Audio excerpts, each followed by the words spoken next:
Le regret que j'ai à vous annoncer, c'est que nous n'allons pas réussir. Nous n'allons pas réussir parce qu'on décide de travailler seul. On décide d'être champion seul. Or, il y a des secteurs, sinon tous les secteurs, on ne peut pas devenir champion seul. Peu importe le type. Prenons un exemple simple et banal. La boxe. Tu vas me dire que c'est la seule personne qui est sur le ring là qui fait le combat. Mais tu oublies les personnes derrière, les coachs, les personnes qui vont le motiver, les personnes qui vont signer son contrat.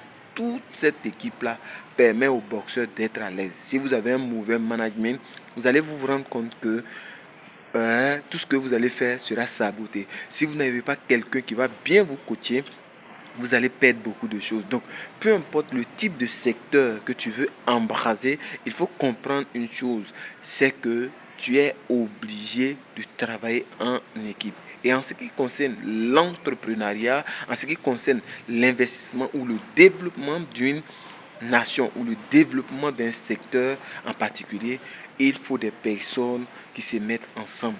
C'est important. Je n'ai jamais vu une entreprise devenir grand s'il n'y a pas de personnes, s'il n'y a pas plusieurs têtes, que ce soit Facebook, que ce soit YouTube, que ce soit Amazon, eux tous sont cotés en bourse. Et qui dit une entreprise cotée en bourse veut dire qu'il y a des investisseurs, il y a plusieurs investisseurs qui mettent leur argent ensemble pour pouvoir bâtir un lourd réseau, un réseau solide. Mais toi, tu veux te lancer en entreprise, tu veux te lancer dans un secteur et tu veux aller seul.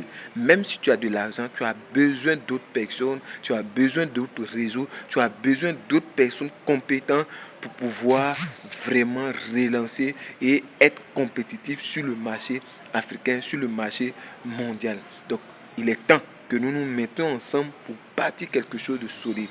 Je t'invite à être à Edu plus savoir. Monsieur Nda, très bientôt.